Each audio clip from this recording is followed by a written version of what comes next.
Hare Krishna. So now we'll discuss chapter 5, short summary, how to understand the flow of chapter 5. If you see the name of chapter 5, it is Karma Yoga, action in Krishna consciousness. Now, third chapter is also kind of named Karma Yoga only. And fifth chapter also is in those lines only. Now, what is the confusion at the beginning of fifth chapter? Because if you see, there is a question being asked by Arjun to Sri Krishna in the beginning of fifth chapter. I just want to tell you the basis, the foundation of this question by referring to chapter 4. Chapter 4, if you see, the name is Transcendental Knowledge. And when you see Transcendental Knowledge as the name, then considering that Sri Krishna mentions in 41 and 42, that is the last two verses of chapter 4, that now I have given you knowledge, use the sword of knowledge and cut off all the doubts of life. Now, when you mention sword of knowledge, so knowledge is usually gained in the classroom. Knowledge is not gained in the battlefield. Knowledge comes from books. I'm talking on a very simple layman terminologies, words. Now, he's telling you pick up the sword of knowledge, give up all the doubts, and go and fight. So, when you say fight, fighting is karma. So overall, fourth chapter, those who have studied, fourth chapter talks about cultivation of knowledge, transcendental knowledge. And when you cultivate spiritual knowledge, how does that go hand in hand with fighting, which is karma?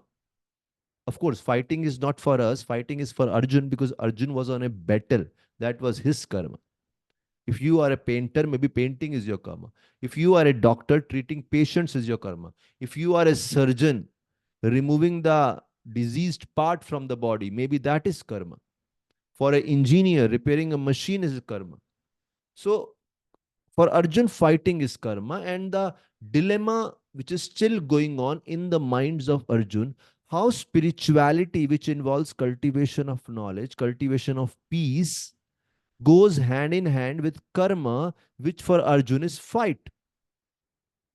And I would say, actually, all our karma, all of us also, karma is fighting only because this world is a struggle. If you're working as a doctor, as an engineer, as an accountant, as a bank manager, anything, ultimately you're struggling with the difficulties of this life. So it's a battle and you have to fight the battle of life.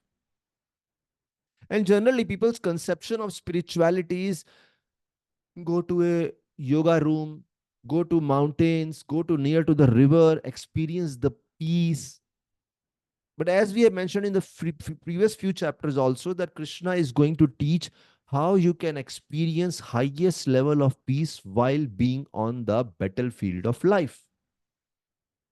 But for a person who is really caught up in the struggles of day-to-day life, if you tell him you have to continue and we will teach you how to experience peace, the person usually become repulsive because the person wants to leave all that and experience peace by running away from the struggles of life. And since it is difficult to internalize the concept of peace while being on the battlefield of life, that's why Arjun, who had raised a similar question in chapter 3, is raising a question again in chapter 5 in the beginning. And he's asking comparison of two processes. One process is sannyas and one is karma yoga. If you see chapter 5th, first verse, Arjun is asking this question. Sannyasam karmanam Krishna punar yogam cha samshasi. Yat shreha eta yorekam tanme bruhi sunashchitam.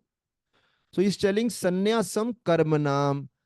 From the fourth chapter, it appeared to me that you are telling to practice intense spirituality, cultivation of knowledge, and that is only possible if sannyas, if I renounce all my duties. मैं सन्यासी बन जाऊं. But then you are telling me, Punar Yogam, again you are engaging me in the task of life. That is Karma Yoga. A yoga where karma is the main means to attain perfection of yoga. Do your karma. बोलते हैं ना कर्म ही पूजा है, ऐसा कभी सुनते होंगे आप लोग. Work is worship. Of course, that's a partial understanding, but I'm just saying, uh, focusing on the work, becoming dutiful in this world, that is worship, people say. Now, here Krishna is telling Arjuna, come on, engage in the work. He is not able to handle it. So this discussion goes on for first 6 verses of fifth chapter, where Krishna is telling that Nishkam Karma Yoga is better than sannyas. The spirituality which you experience by engaging in karma yoga, Nishkam, but engaging in karma free from all desires. Nishkama, kama is desires. Nish means freedom. Nishkam karma yoga. So when you engage in a karma, but free from all desires of success or failure, attachment in this world, that is better than sannyas. Krishna's explanation is this. Why? Because when you take sannyas, you will be staying in the forest, you will be staying in an ashram, you will be staying away from the regular life, but you will keep thinking about the life, regular life. Oh, I want to enjoy this, I want to enjoy this, I want to enjoy this. Like suppose somebody is fasting. While fasting is thinking about good foods. What is the benefit of such a fasting? But then he says, if you engage in karma, if you engage in activities as per your nature, now Arjun is an administrator, he is a fighter, he is a yodha, warrior. He has to engage his proclivities for a great cause. That will be better. Because empty mind is devil's workshop. And if you take sannyas, you might be sitting in the forest in the robes of a sannyasi. Everybody is thinking you have renounced, but you might be thinking about sense objects. So better stay in the world, but be free from the thoughts of sense object. Now, how is that possible? Stay in the world, but be free. It's like, okay, you are staying in the forest, you don't have good food, you're fasting, but you're thinking of a rasgulla. But now, if your rasgulla is in front of you and still you are not thinking of rasgulla, how is that possible? Ah, that is possible. That is why this Nishkam word is here. Nishkam Karma Yoga. In simple words, Lord Krishna is telling, make the goal of your life bigger than yourself.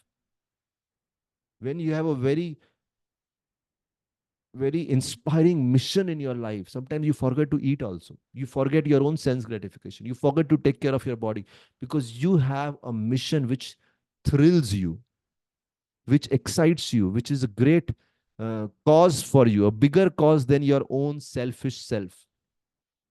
It can be cause of the community, cause of the nation, or it is mentioned in this case, cause of pleasing the Supreme Lord Shri Krishna, working for God. So working for a bigger cause. So automatically it becomes easy because your absorption is in a big cause. It becomes easy for you to become nishkama. Nishkama means free from all desires, selfish desires. So that is first 6 verses. He's trying to convince Arjun, tum sannyas mat lo, do not go to the forest and take sannyas because you will be thinking about battlefield. Oh, I wish I would have fight. I wish I would have got the kingdom. I wish I would have helped the society to establish the right dharma, right codes of conduct in the society. You would keep thinking of this. What's the point? It's a fake renunciation. Better you stay in the society, work for the bigger cause, and automatically you are beyond your selfish satisfaction. So you are much better than a sannyasi.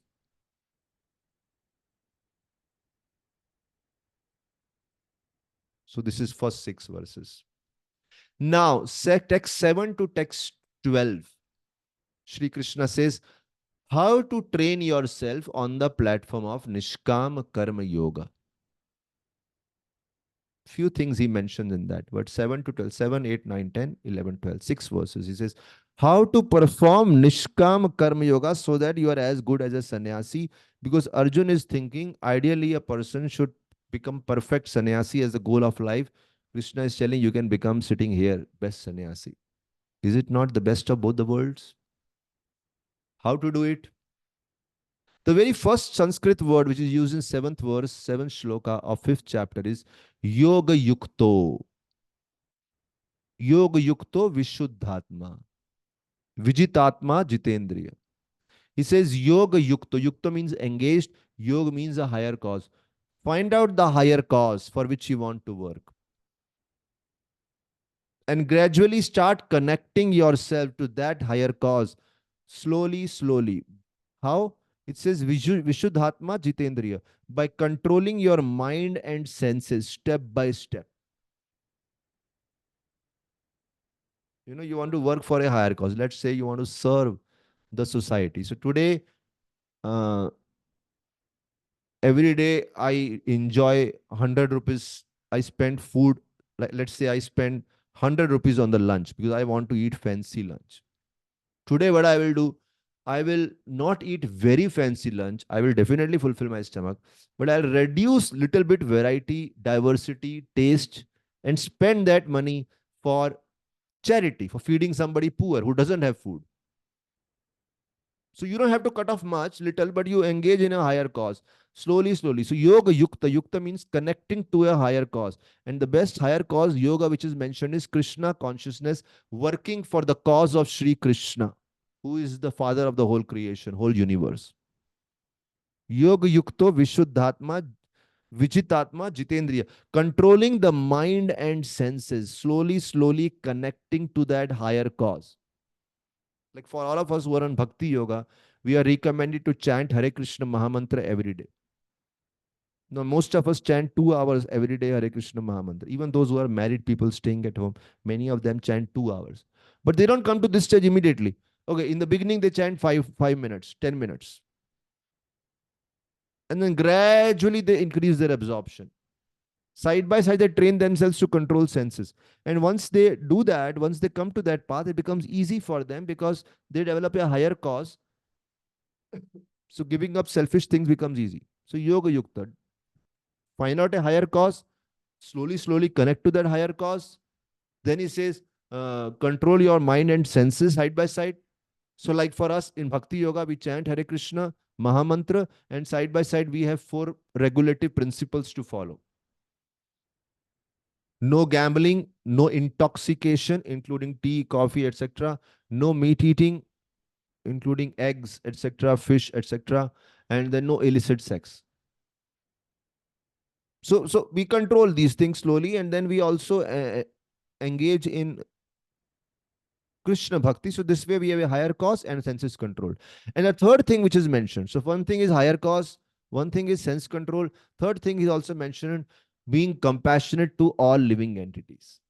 Offering compassion, kindness, mercy to other living entities as per one's capacity. Slowly, slowly, slowly, slowly, little by little, whatever we can do.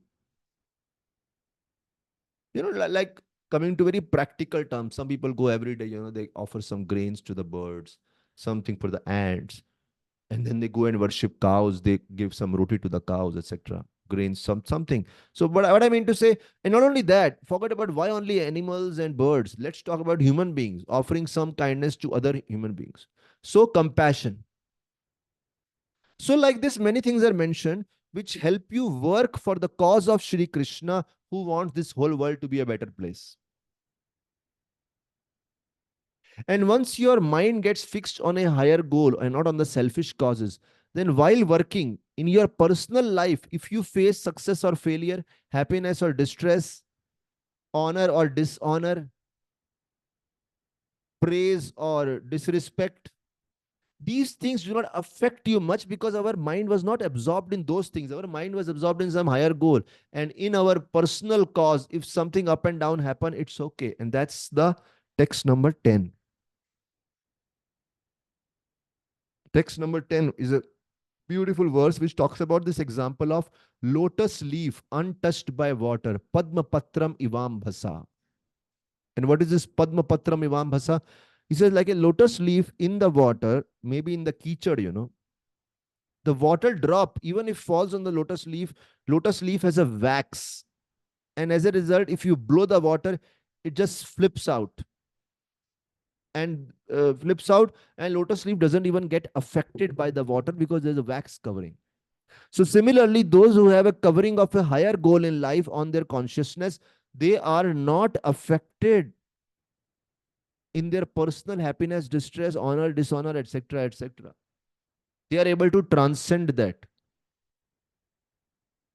So these are the few things mentioned in text number 7 to 12. And therefore, in the 12th verse, it is very clearly mentioned that the steadily devoted soul attains unadulterated peace. The peace which cannot be disturbed, just like lotus leaf cannot be disturbed. How he is able to do that? Because he offers the results of all activities to me. Whereas a person who is not in union with the divine, the bigger cause, who is greedy for the fruits of his labor, becomes entangled. Like we always share this story, how there was a girl who was running to another city, and there was a big forest in the middle, and she was running, and on the way in the forest, little outside the city, the king was sitting there. Now, some say king was sitting, some say a sage was sitting. And that person had taken out that time, extra time to read their religious scriptures, and he was reading that. And this lady come and she was running, and she didn't realize somebody is sitting. She kicks that person unknowingly and runs. And after a few hours, she comes back. And this person that time asks that lady, "Hare, you were going that time, you kicked me. You didn't notice, you didn't see. How shameless on your part. I was reading religious scriptures. Where were you going?" She said, "I was going to meet my boyfriend." "You don't have any shame. You kicked me." This lady thought for a while and she said, "Yeah, I'm sorry I did that, but I'm just wondering. I was so absorbed to meet my boyfriend, I did not even notice you sitting there.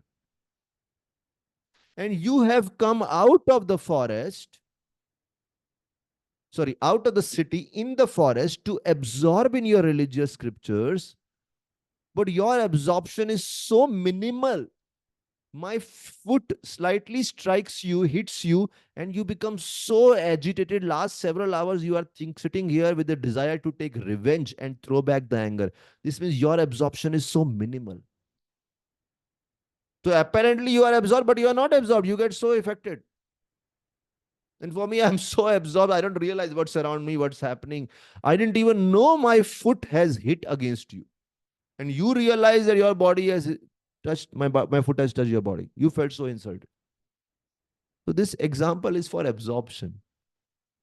So here, therefore, in 12th verse, it is mentioned one who is union with the divine, one who is absorbed for a bigger goal, for a transcendental goal, for a non-selfish, a selfless goal,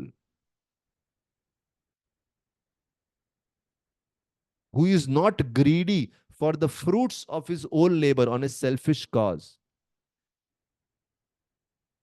Like that. Such a person attains unadulterated peace, which means his peace cannot be disturbed. Like we see here, this person, lady is telling that you got so agitated. But actually, your peace should not be disturbed if you are absorbed for a higher cause. And you see, sitting like this, studying scriptures, difficult to get absorbed. But if you are given a task for the benefit of society, benefit of a divine cause, it's easy to get absorbed.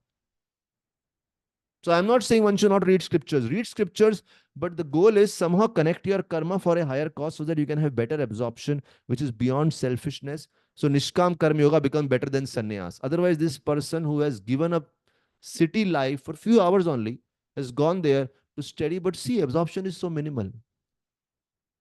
Immediately get affected. And we see sometimes when we are going for something very special, like we have seen, one person was going for his interview. Then he was in the train in the suburbs of Mumbai. And this person was such a rush. I have to reach my interview. On the way, somebody got an angry and he wanted to catch up a fight with this person. "Oh, you sat on my seat, this, that." This person who was rushing for interview, he didn't want to enter into argument because he didn't have time for it. He was absorbed on a higher goal. I have to go for interview. So this person, somebody slapped him. He said, "Okay, no problem. You slapped me. Thank you very much. I have to go." He didn't even bother about slab because he was so absorbed in giving the interview. So Krishna is mentioning to such kind of absorption in your karma for a higher cause and not for the greed.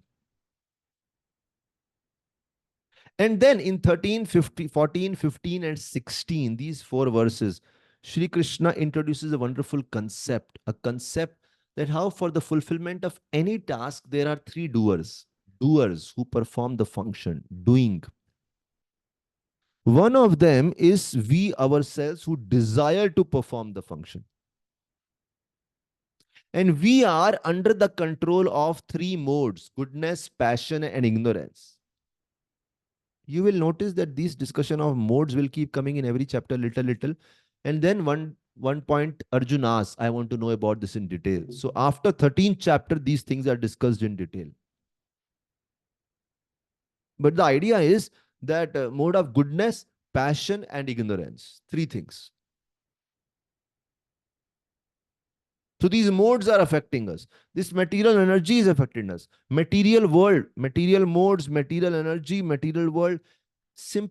In simple words, I would say the Vatavaran is affecting us. You see somebody who used to smoke a lot, he left smoking. But when he comes to a circle where everybody's smoking, cigarette is scared, varieties of cigarettes are kept, and the person is also in the stress. So the circumstances are again bringing up the desire to smoke, which he had left previously. Or somebody who never smoke, he always thought smoking is bad. If he starts staying in places where everybody smokes, smoking is not normal, natural. So that atmosphere pushes him. So that is a second doer, the material atmosphere around us. In simple words, instead of saying modes, I am saying material atmosphere. So first thing is we ourselves getting a desire. Inside there is a desire. Then the world is inspiring us. And the third doer is Supreme Lord, Bhagwan. He is the doer. You know, it is said, Bhagwan ki इच्छा के बगैर पत्ता भी नहीं हिलता. Not even a blade of grass moves without Lord's desire. So Shri Krishna says there are three desires always. First, most primary doer is we ourselves. जब तक हम इच्छा नहीं रखते, बाहर की कोई शक्ति हमें प्रभावित नहीं करती. But when you desire, then to desire to that fulfill the facilities should be there in the material world around us. And plus, even if the facilities are there, if the sanction is not there, we can't do that. We can't fulfill our desire. So the sanction should also be there from the super soul.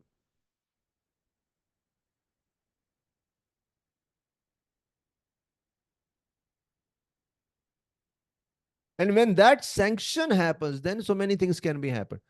And so therefore, these three things are required, and that is in detail mentioned in 13, 14, 15.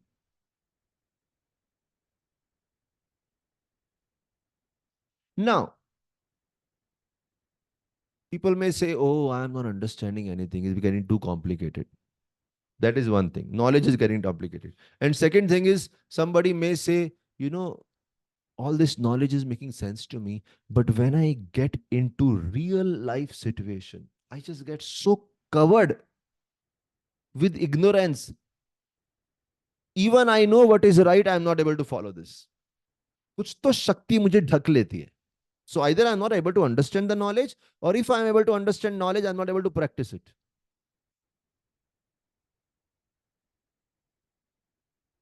Like there was one man, he was telling, oh, you know, we should not fly kites.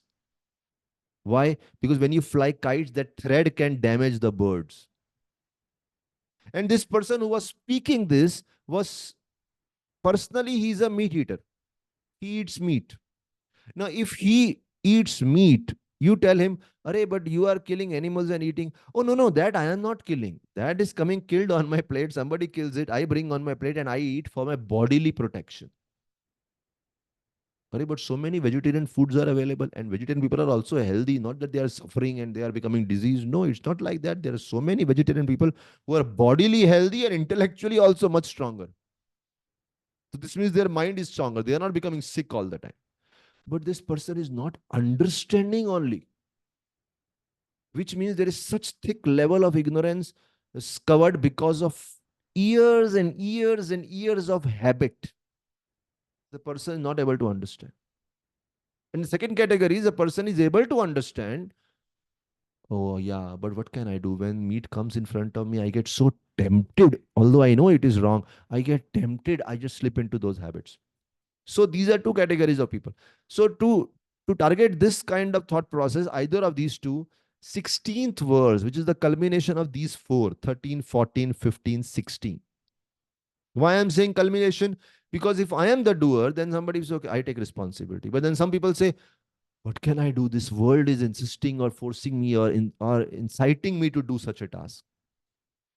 Like one person, he performed 10 murders, and after murders, he's produced in the court, and he's telling in the court, in Bhagavad Gita says, Bhagwan ki इच्छा के बगैर आप कुछ नहीं कर सकते. Without Lord's desire, I cannot do. So ultimate doer is Krishna. So my murder also is inspired by Krishna.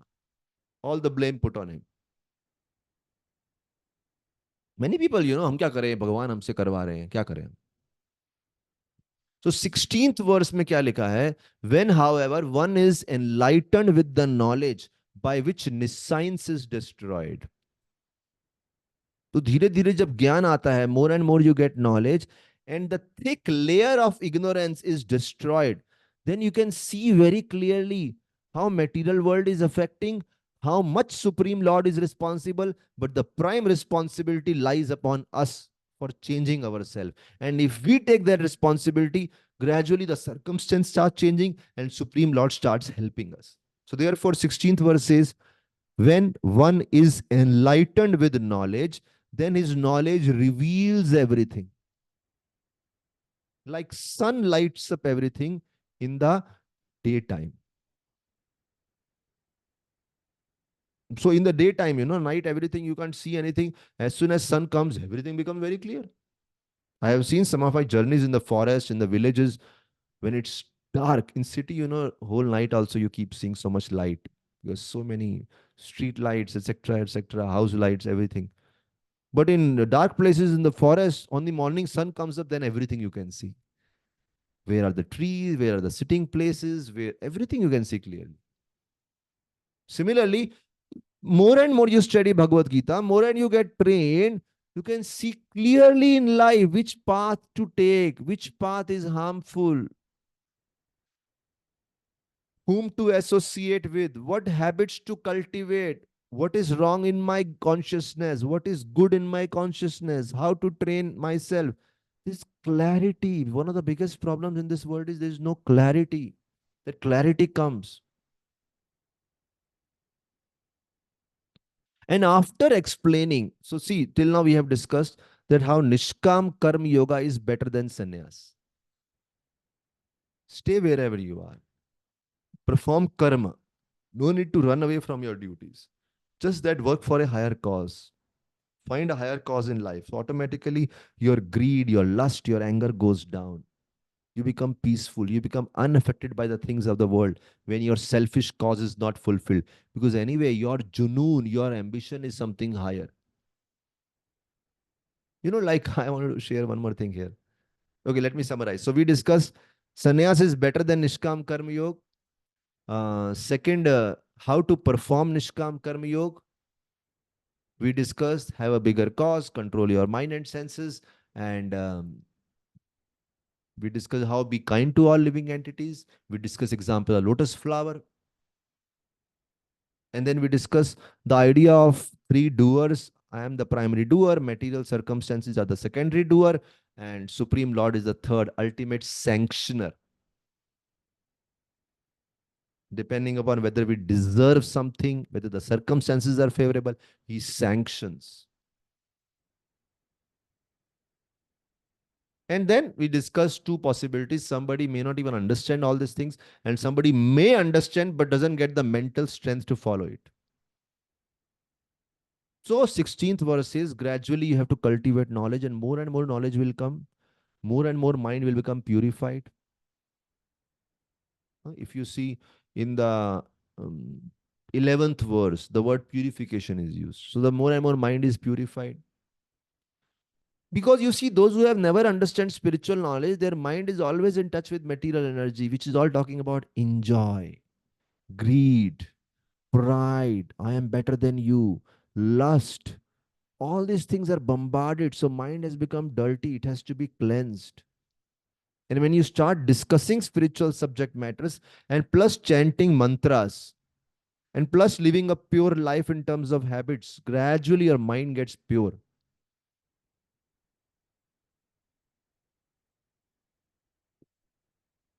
And then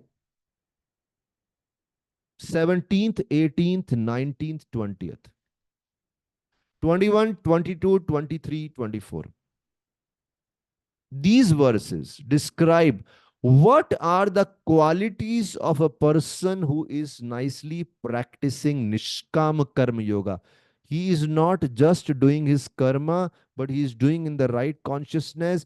He is connected to a higher cause. He is free from personal selfish desires. What are the symptoms? How will you identify him? How he will, what qualities will be visible in him? That is all mentioned in 17th, 18th, 19th, 20th. And why this is mentioned? Because when Krishna is motivating Arjuna, come on, do not be an escapist. भाग के मत जाओ अपनी समस्या से, सामना करो, face your life. And while talking about these things, when Lord Krishna is telling Arjuna, Arjun might have question, how will I know that I have perfectly understood? Then Krishna says, these are the qualities you will find in yourself. And these things might appear bookish to you. I'm telling you, if you read this, please go and read this. I will not discuss all in detail. But when you might feel, Hare, this is not possible. This is all very theoretical. But no, the more you practice, the more these things become clear. And gradually they start manifesting in one's life. Mm. So I'm not taking the whole thing in detail, but please read those 17, 18, 19, 20, 21, 22, 23. Then you have any questions on that, you can ask that. And then he says, rather 24, 25, 26, till almost 26, this is mentioned. And then 27 and 28, what does he take in those two verses? See, Shri Krishna, after very clearly telling how one should practice Nishkama Karma Yoga.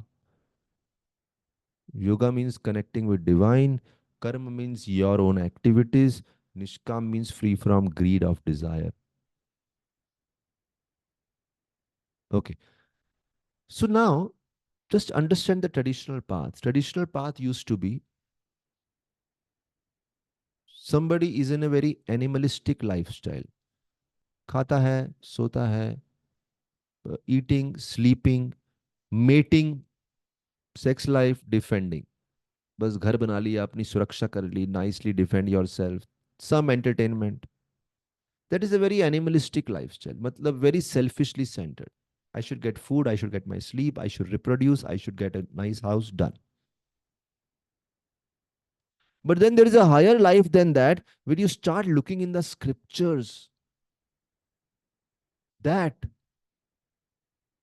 there is a world beyond this world. There are something called as heavens where I can go and enjoy, live life better. If I follow the scripture, there will be no disease there. There will be no old age there. There will be no climatic disturbances there. So you start reading scriptures. But then when you start reading scriptures more deeply, you realize that actually even beyond heavens is a place where you connect to God. Heavens is a place where you just go. It's like, going from a sleeper coach second class in a train to a first class AC coach. That's all. But train is not the goal of life. After train you have to go home also, right? So going to swarga or heaven is like going to a better apartments or a better coach rather. But then after that, best is getting moksha, getting liberation and going back to Supreme Lord Sri Krishna. Whole Bhagavad Gita talks about it. So the traditional life used to be, okay, you are married. First you are a student, then you get married, then you spend 20, 25 years in the marriage. Then you have, your children grow up. Then you settle your children nicely. You get them married. And then you take sannyas. Now, first of all, Arjun was talking about sannyas too early. Arjun had still some duties to perform. Now, Krishna brings that sannyas point in detail in 27 and 28, where he says, Okay, if you have fulfilled your duties nicely, let's say, and you can actually absorb yourself by becoming a sannyasi. You can be in the forest, study scriptures, be fully absorbed. Then what kind of path you will follow? You will go there and then you will practice yoga asanas, pranayam, and various practices by which you will intensify your spiritual life to the level of samadhi.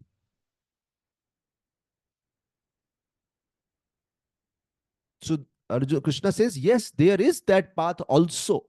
27 and 28 he highlights on that path also. वो भी है.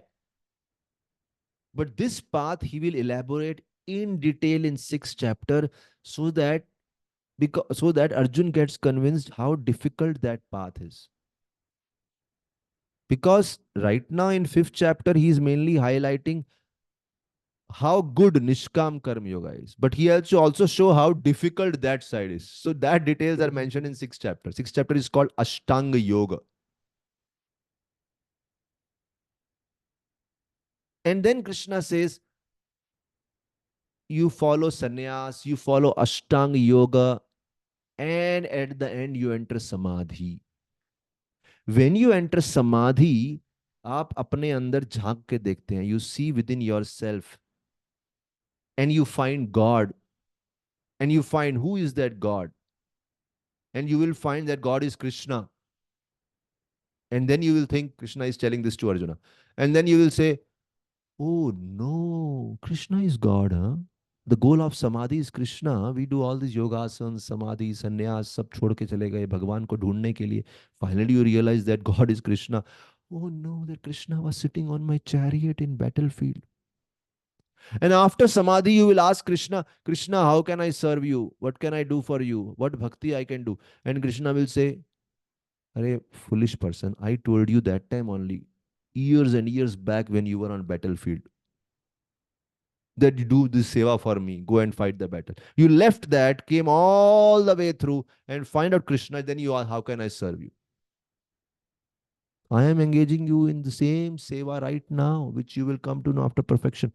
So Krishna is telling, अरे आपको मैं अभी मिल गया हूं. I am right there in front of you. You have already found me. So why you want to go somewhere else? So 29th verse, if you see, this is the conclusion. Understanding Krishna gives complete peace. 29th is called as peace formula. It is called peace formula, Shanti Ka Sutra. Full Bhagavad Gita. If somebody asks you, what is the peace formula? 29th verse. Last verse. What does it say? Bhoktaram yagya tapasam sarvaloka maheshwaram suhridas sarvabhutanam gyatva mam shantim richati. The word is mam shantim. Agar aap mujhe samajh jayenge, Krishna is telling Arjun. Because see, Arjun was wanting to go away because he has really not fully understood what Krishna is. And after Samadhi, ultimately you're going to find Krishna only. And ultimately you will ask Krishna, how can I serve you now? Suddenly आपको मिलना था भगवान से मिल के क्या सेवा करूं आपकी. And then you will ask Krishna and then say, Krishna, then you realize that Krishna was on the battlefield. So this is what is happening right now. Krishna is telling who is he. And he says, Bhoktaram Yagya Tapasam. I am the enjoyer of all sacrifices. सभी यज्ञों का भोक्ता हूं मैं. Enjoyer.